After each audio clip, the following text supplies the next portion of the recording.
All right, good afternoon, everyone. Hope you're enjoying your lunch. We encourage you to continue to do that, and I think there may be even a little left there for seconds, so help yourselves. My name is Todd O'Boyle. I'm the Deputy Director of Next Century Cities. We're so glad to see so many of you here, and we know we've got lots of folks from right here in the Mesa area. We've also got people from across the Southwest and beyond that are joining us today. I have the pleasure of moderating our today's midday keynote. At Next Century Cities, we work daily with local government leaders from our member cities. We connect them with the resources they need to get better broadband. We help them form partnerships. We work with them on the nuts and bolts of connectivity. But another thing we do is we represent the interests of our member cities in Washington, D.C. on federal broadband policy conversations.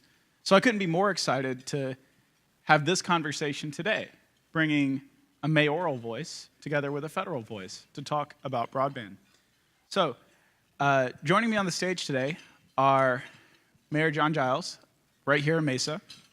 He has been your mayor since August 2014 and has really prioritized a solutions-focused approach to education and economic development. And as we've heard time and time again already today, you can't have that conversation without having broadband be a part of that conversation.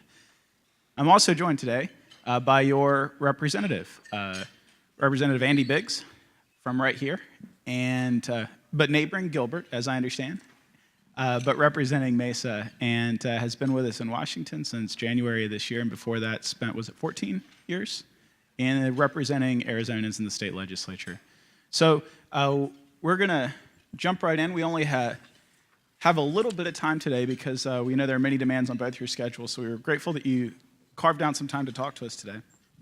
But starting with you, Representative Biggs, as I've said, Next Century Cities represents the voice of mayors on broadband policy conversations in Washington, D.C.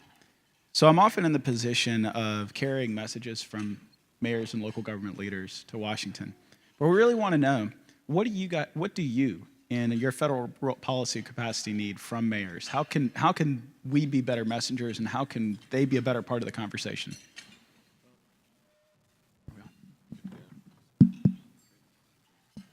Thank you. Thanks for being here today, and thanks for letting me participate. Well, quite simply, I think you're aware that the local governments do a lot of regulation, and sometimes the states oftentimes, I guess, the states get involved, and then the federal government gets involved, and you get a real crisscross of regulation and overregulation and burdens and obstacles that prevent the deployment of broadband infrastructure and broadband in and of itself. What I like to see and what I hope to see is mechanisms in place, such as what you do, to bring us information. You have expertise, everything from the engineering side to actually the policy side.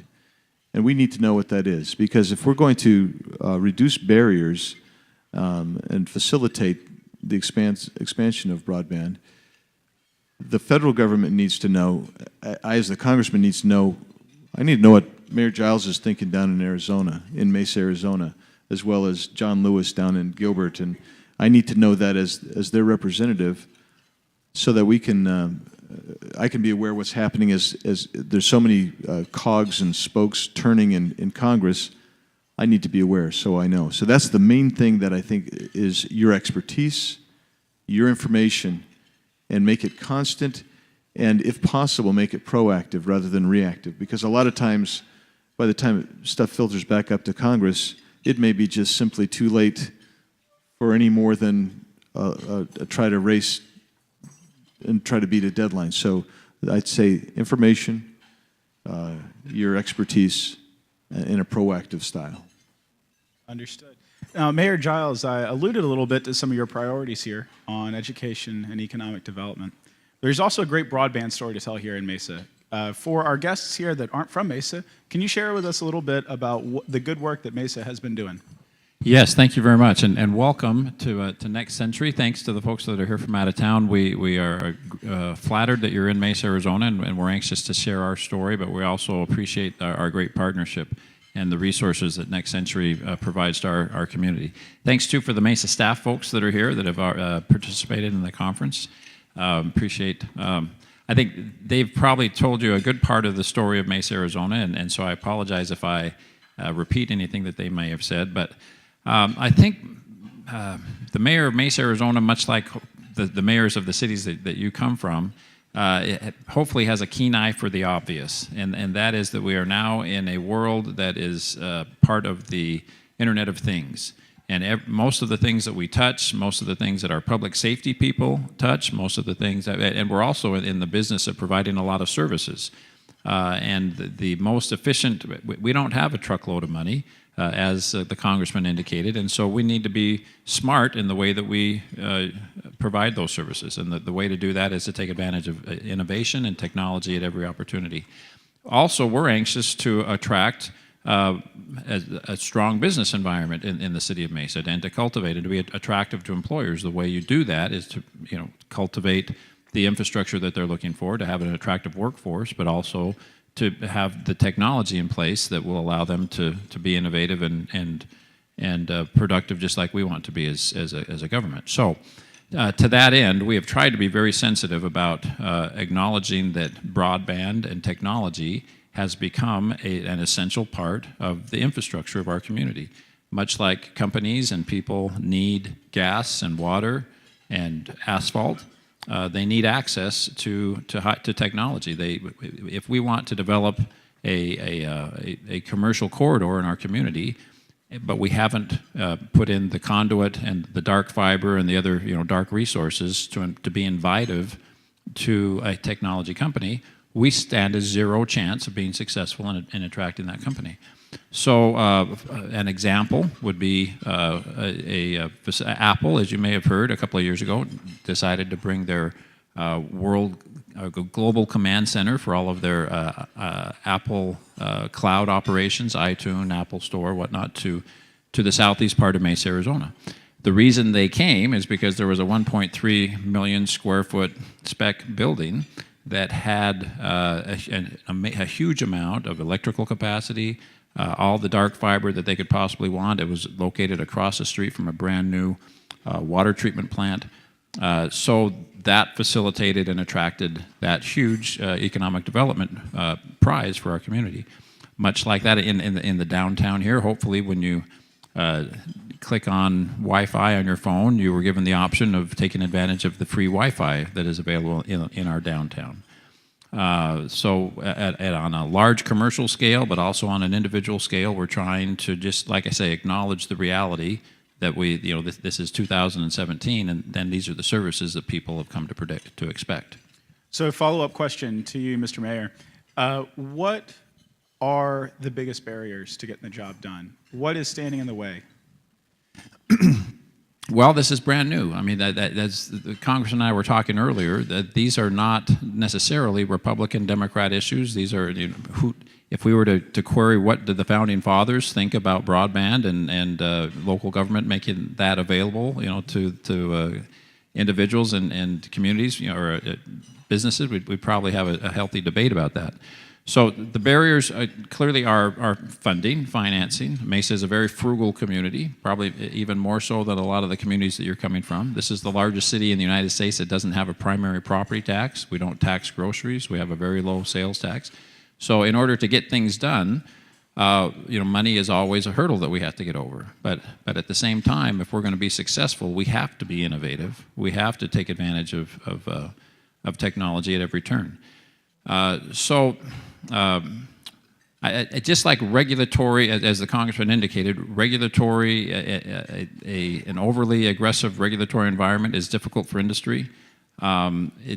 We unfortunately have that obligation, so we need to be able to provide the necessary regulation without doing it too much.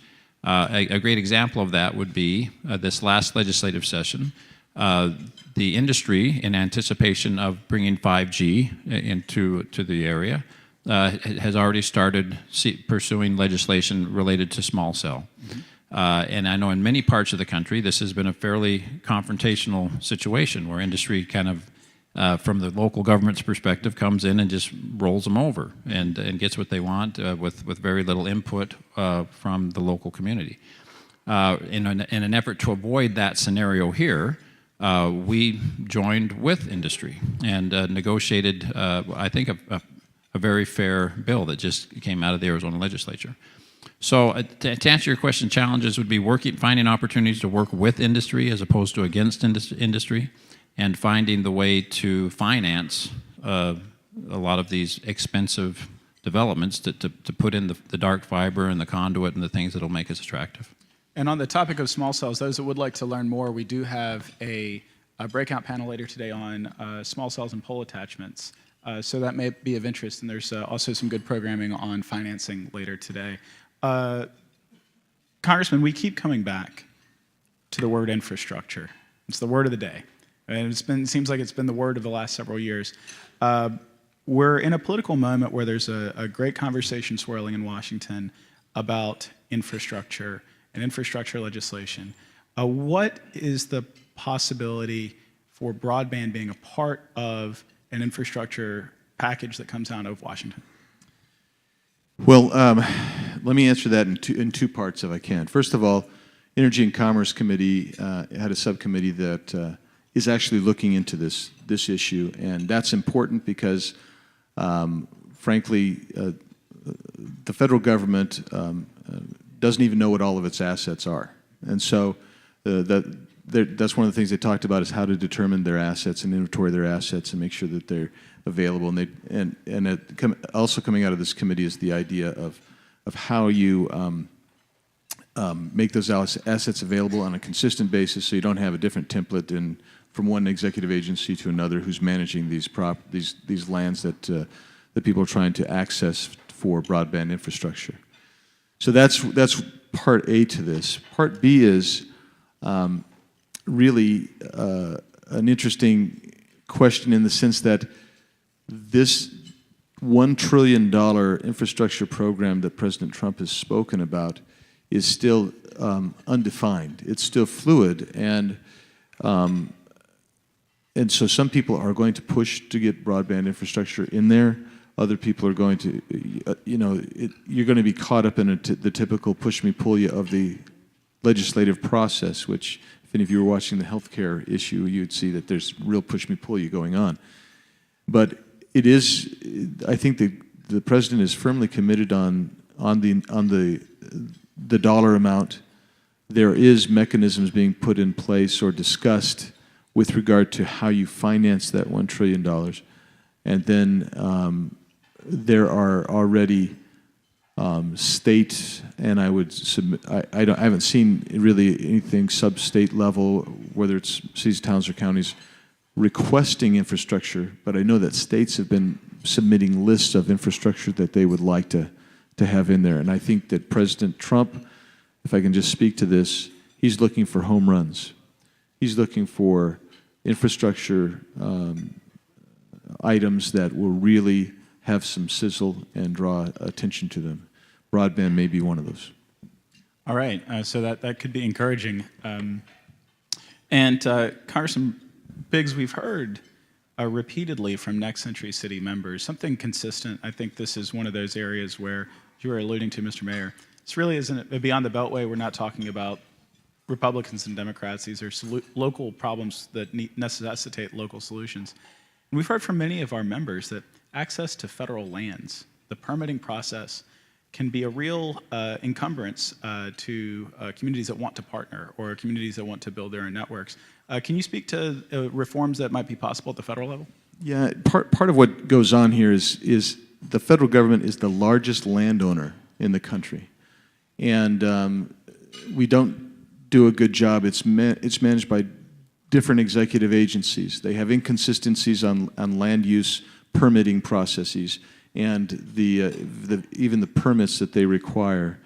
So part of the ENC, the Energy and Commerce Committee's examination is how to streamline that process and make so you don't get bogged down with overburdensome environmental impact statements and then these NEPA processes that can really be dramatic. But we try instead to facilitate use of the assets. And there's also an attempt to try to free up access to the land to the states and divest some of that from the federal government so that it can move into private sector hands for these types of infrastructure and other infrastructure projects as well.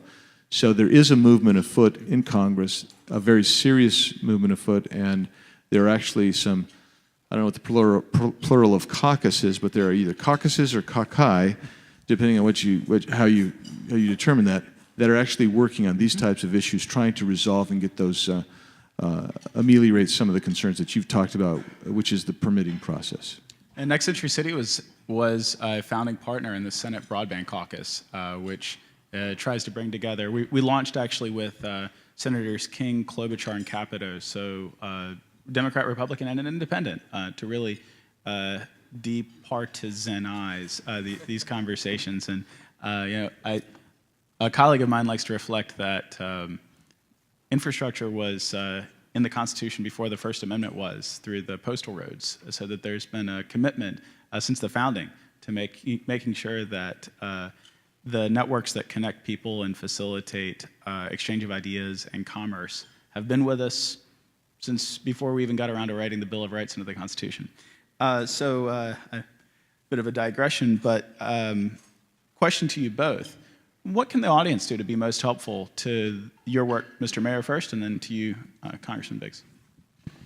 Well, like I said, the fun part about this is that this is a work in progress. I mean, it's evolving technologies, and I think a cooperative attitude on both sides, and we need to continue to cultivate that rather than have industry pitted against local government versus and whatever other caucus might want to get involved there. The spirit of, I think we all share the realization that if we get in between the consumer and what they want, if the consumer thinks that the local government is the reason that they aren't getting the number of bars that they want, or that their 5G phone doesn't work when they cross the boundary from Gilbert into Mesa, Arizona, I'm not going to be in my job very long. But by the same token, if we don't strike a healthy balance and all regulatory responsibilities are totally ignored, and we have the aesthetics of our community, and we have multiple trenching going on, in a haphazard way, then the public won't be any less upset with me for shirking that responsibility either. So I think I go back to maybe this experience that's still very fresh in our minds of coming through this negotiation with the local providers to come up with some regulatory language that we could both live with is probably the model that we ought to look to more often when we have challenges with industry or with advocates for broadband or other emerging technologies. We need to listen first and regulate second, I guess. Well, Ed, can you expand a little bit on what you asked for from industry, or what were the things that mattered most to the Sure. cities, and what were the things that where did you give? Yeah. Where did they give? Well, I probably know less about this than anybody in the room, but the challenges, obviously, is that the old school cell towers are big projects, and that requires a lot of city involvement, a lot of oversight, a lot of issues related to that. As I understand it, the emerging technology with 5G is, rather than having one big tower that covers a large group of land, you're going to have literally hundreds of towers attached to city poles all over our community. And so we are used to, when somebody walks into our office saying, hey, I want to build a new cell tower, we say, wow, okay, we're going to have 5 of our crack people work on that for a week, so write us a check for $1,500 to initiate that process.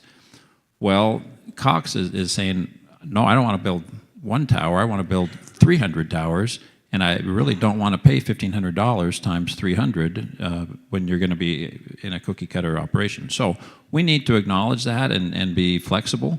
I think this current deal, I've joked that, well, we lose money, but we make up for it in volume. That was a joke, Ron. Okay, thank you very much. So, I mean, I'm not sure that financially we came out, on that deal as well as we should have, because there's some artificially low fees that were built into that by the industry. On the other hand, we did preserve our right to have a say-so on what happens in our intersections, to take care of aesthetics and safety concerns and the timing, so that we don't have 5 different trucks showing up at the same time, or 5 different trucks digging things up, over the course of 5 different weeks. So we maintained regulatory control. We made some concessions in terms of fees, and we just acknowledged the reality that technology is changing, and that our approach to regulating it needs to change as well. Congressman, how can the audience be most helpful? Yeah, thank you. And I want to express admiration for Mayor Giles here, because he's right. What happened in that negotiation and what we're seeing develop in the Arizona State Legislature is a process that is trying to get ahead of the curve a little bit, trying to catch up and it would ameliorate some of the concerns that you may have. But I go back to what I said at the beginning. There's nobody in Congress. I can't think of anybody, and I don't know everybody, but it's a big place. But I can't imagine any congressman or congresswoman that has any more expertise in this area than you in this audience today. And so, what I would say is, as Congress tries to follow, and I would encourage us to follow what happened in the state legislature this year. I think it was a good model on regulatory reform, trying to get at it. But I think what we need, again, gets back to what I said at the beginning. When you see something, when you know something, bring us your data, bring us your information, share it with us. And if it's through your organization, that's the best way to do it, perhaps. But the idea is, we need to see it because we are making policy. And the other aspect to it too, and I want to inform you of this, is the agencies create regulations on very nebulous federal law, and then they will enforce and adjudicate on these things. If we have the data and the information that you can give us, Congress can then start reforms in a way that are more thoughtful, and restrain and constrain some of the difficulties that you have because we want to see this go forward. Everybody in Congress that I talk to is excited, and we see this technology going forward as a very positive thing. So what I need, again, information, your expertise. And when we get that, then we can get good policy, and if we get good policy, that's good politics. And so that's what I would say. Good to hear. We have time for parting shots. Any parting shots? First, we'll get back to you, Mr. Mayor, and then to you, Congressman Biggs. Well, I just share the enthusiasm on this topic with those who are in industry and those who are trying to help both government and industry. These are the challenging issues of our time, so it's exciting. I can't think of a more exciting topic or cause for you to be engaged in right now. The way that we incorporate technology into our lives is really going to be a game changer. It's going to happen, too, whether we rise to the challenge or not. It'll either happen in a haphazard way where they'll stand as a testament to our failure to do it in a productive, cooperative way, or if industry and those who are think tank folks and understand the pros and cons of it, and the advocates for industry and advocates for government, if we can all come together and we have this seamless transition as technology continues to evolve, good for us and good. We've risen to the challenge of those that we're called to serve. So I guess I would just say thank you for being involved in this. This is obviously one of the hot topics of our time. We're anxious as a government to be responsive to it. But as the Congressman indicated, we're not here because we have advanced degrees in technology. We need people, like you, like West Century, to explain to us in ways that we can explain to our constituents why we are doing what we're doing and the tact that we're taking. So this is a confusing topic. I mean, if you stop somebody on the street and strike up a conversation about net neutrality or about cell tower siting or What do you think of, what are your feelings on 5G? Anybody my age, you're going to get a blank stare. We need to be able to explain in understandable terms, in terms that the public can understand, and that so that they can know that people like Andy Biggs and John Giles are looking out for their best interests, but not being obstructionist and preventing them from having the things that they want that are going to improve their lives. Congressman? Yeah, thank you. I'll just say 2 or 3 things. Number one, thank you again for being here. Thanks for being in Mesa, Arizona today, and including Mayor Giles and myself in this discussion. Number 2, I agree wholeheartedly with the mayor. It's a collaborative effort as we try to. You're as an industry, you're moving forward as rapidly as you possibly can, and it's important that, in my opinion, that government get as much out of the way as possible, and that's really the second point there. Then I think the third thing that comes to mind is whenever you have new technology, it's disruptive of the old patterns and the old path that we've all been traveling on, and a lot of people lock in and resist that. But this is a great time, and this particular technology allows for us to move to a more optimal path, and that's really what this is about. And so, thanks again for letting us be here, and we want to be collaborative partners to see this technology expand and go forward. All right, so my parting shot to you, Congressman, is we want to be partners as well, and we want to continue to represent the voice of mayors on broadband conversations in Washington. So I'm gonna ask you here. I've got you cornered. Mesa is already a member of Next Century Cities, but the other communities in your district, we'd love to hear from them. Doesn't cost anything for the cities to join Next Century Cities. So when you hear from constituents and they say, we want better broadband, but we don't know what to do, we don't know how to get there, send them our way. We're always looking to grow our organization. That I can do. All right, Congressman Biggs, Mayor Giles, thank you very much. Thank you so much. Appreciate it.